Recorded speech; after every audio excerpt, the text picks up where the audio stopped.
Hey guys, welcome to the second video in the statics series. Now that we've looked at two forces in two dimension, let's look at three forces in two dimension this time. Looking at our graph below, we notice that there is a force vector pointing this way and has a magnitude of 325 newtons, and this triangle with dimensions 5, 12, and 13, which we'll get into detail later. So I'm going to label this force 1. We see that our next vector, force vector, is labeled for us as F2, and it has an angle of theta associated with it.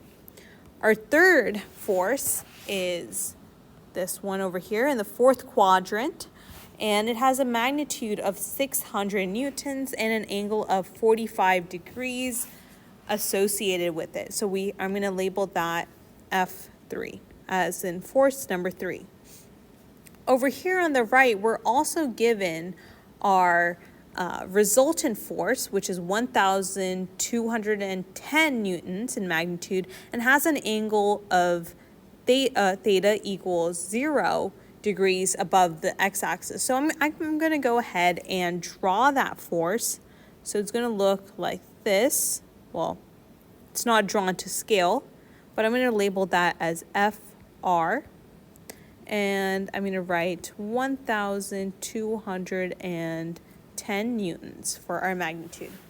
So the question's asking us to find F2, or force, the magnitude of force number 2, and theta, so the angle associated with force number 2. So to solve this problem, we have to understand that the resultant force,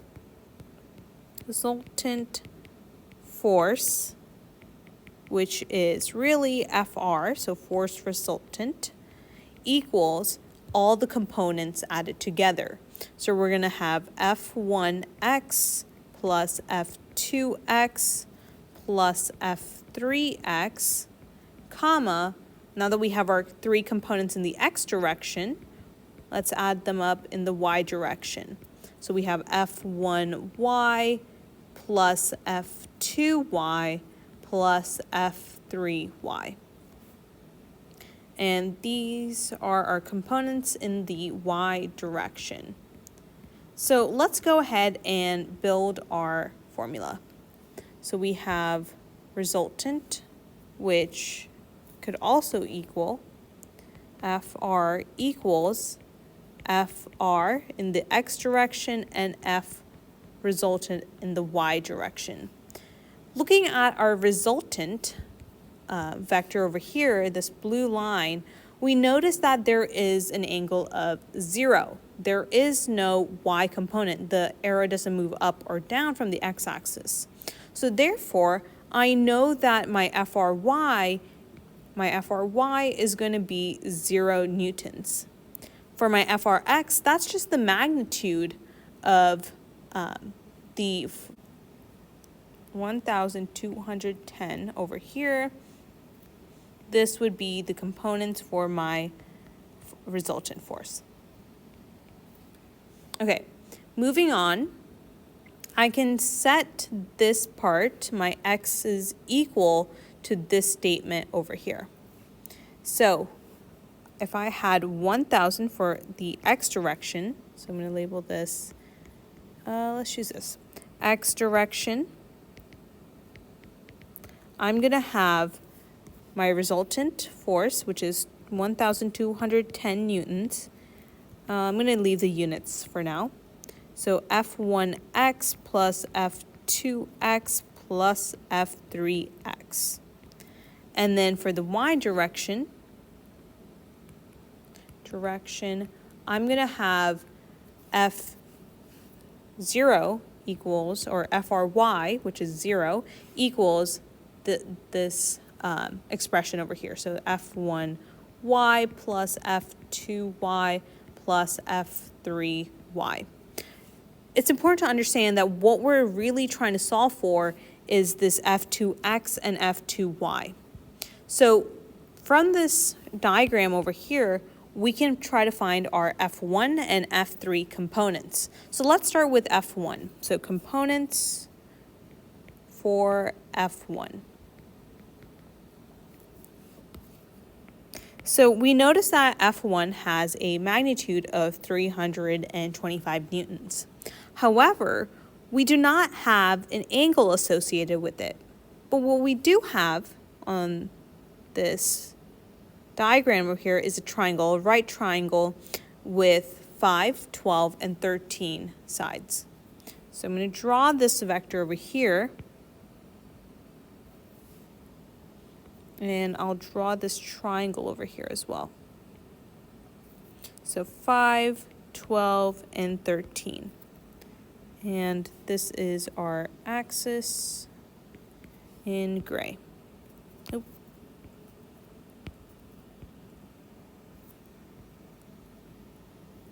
So this is the y-axis and the x-axis. So to get this angle right here, let's use this color. I know that this angle is also this angle. Okay, so they're the same. So how can I get this angle right here? Well, I can use the triangle. So I know tangent equals, or tan theta equals opposite over adjacent. So applying that, I know that tan theta equals, so opposite is 12, adjacent is 5. I know that this theta, I'm going to call it theta prime equals, so theta prime equals tan inverse of 12 over 5. So calculating that, so 12 over 5, I should get 67.38 degrees. Okay, so that's the angle associated with F1. So angle for F1. So now we can get our F1x, which equals the magnitude, which, if we recall, is 325 newtons.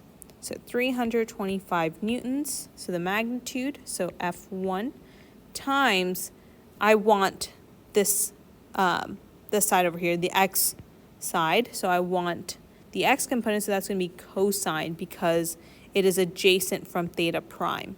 So cosine is adjacent, so I'm going to use cosine of theta prime, which again we calculated it to be 67.38 degrees. So writing this down, F1x equals, I'm going to write this on the next row, F1x equals F1, which is 325 newtons, times cosine of 67.38. And that's going to give me F1x equals 125 newtons. So this is our first component. Okay. Now let's look at the component in the y direction. We want this component right here, so in the y direction. So to do so, we're going to use F1y equals the magnitude of F, the first force, times the sign, which is opposite, because sine deals with the opposite side. We're going to use our sine trigonometric function and theta prime. So theta prime, which we calculated to be 67.38 degrees.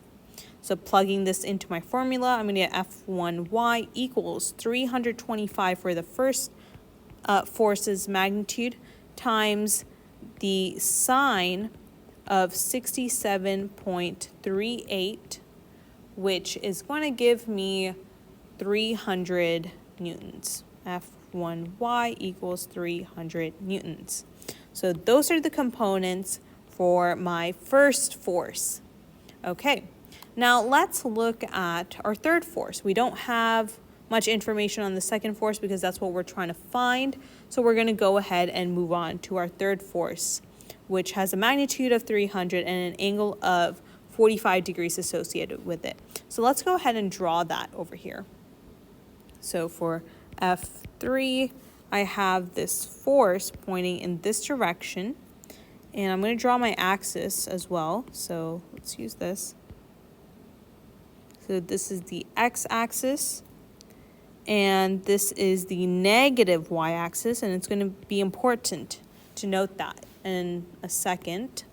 So F3 has a magnitude of 600 newtons, 600 newtons, and a theta, or an angle, of 45 degrees associated with it. So to get our components, so for F1x, we're going to have, F3x, we're going to have F3. So this, again, this force, the entire force is F3. So to get that, I'm going to do for the magnitude of F3 times, because I want the x component, I'm going to take the adjacent, because this angle is adjacent to the x component. So cosine of 45.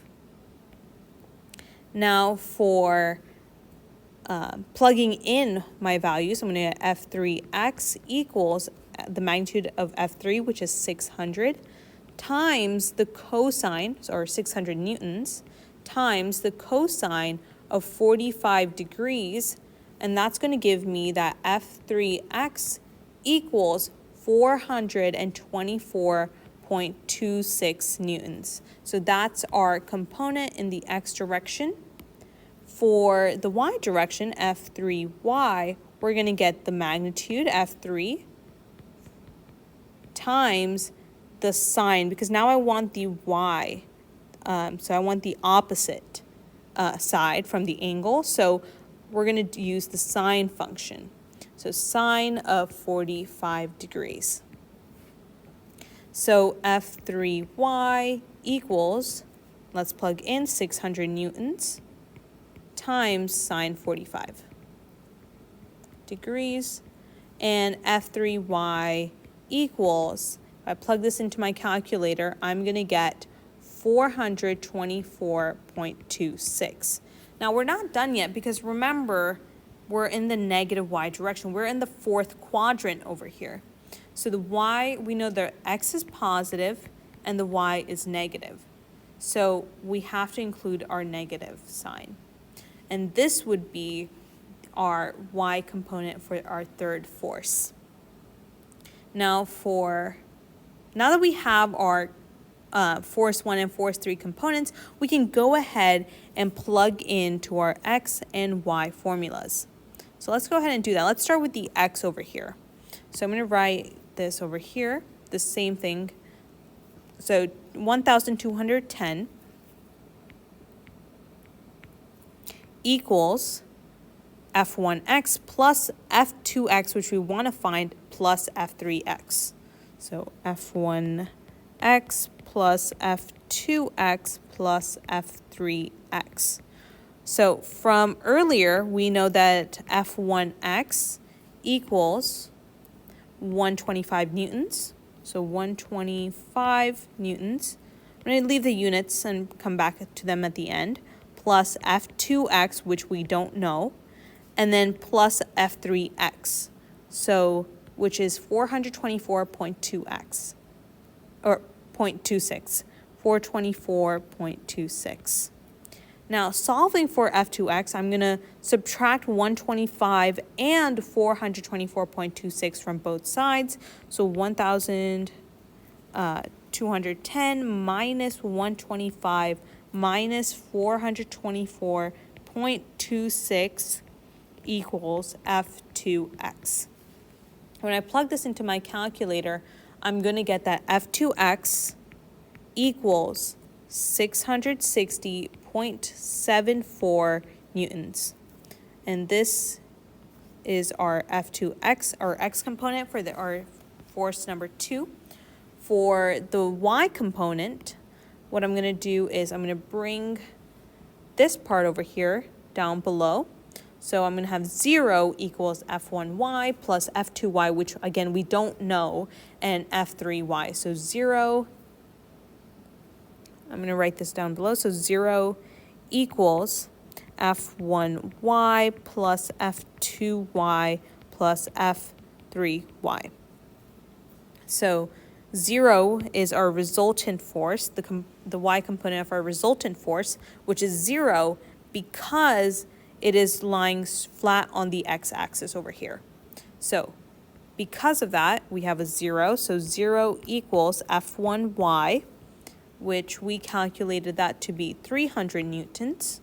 So equals 300 newtons plus F2y, which we're trying to solve for, and F3y, which we found to be negative 424.26. So plus negative 424.26.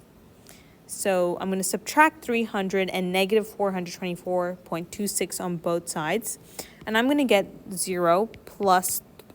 minus 300. Minus makes positive, so plus 424.26 equals F2y. And plugging this into my calculator, I'm going to get that F2y equals 124.26 newtons. And that would be my y component for our second force. Now to get the magnitude, remember I can use my Pythagorean theorem. So this is what F2 looks like. I'm going to use color orange. So I have 660 on the x-axis, so 660.74 newtons on the x-axis, and then 124.26 newtons on the y direction. And I want to find this component right here, this resultant, which is going to give us our F2. And to do that, I can use Pythagorean theorem. So where C equals a squared plus b squared over the square root. And if I name this my a and this my b, I can just plug into my formula. So where C equals F2. So this would be F2. So I'm going to have F2, the magnitude. So remember, we represent the magnitude with an absolute value sign, equals 660.74 squared plus 124.26 squared. And we take the square root of that, and I'm going to get the magnitude of my second force equals 672.36 newtons. And then this would be the magnitude of my second force. But we're not done yet because we have to find theta. Now theta is the angle associated with F2. So right over here.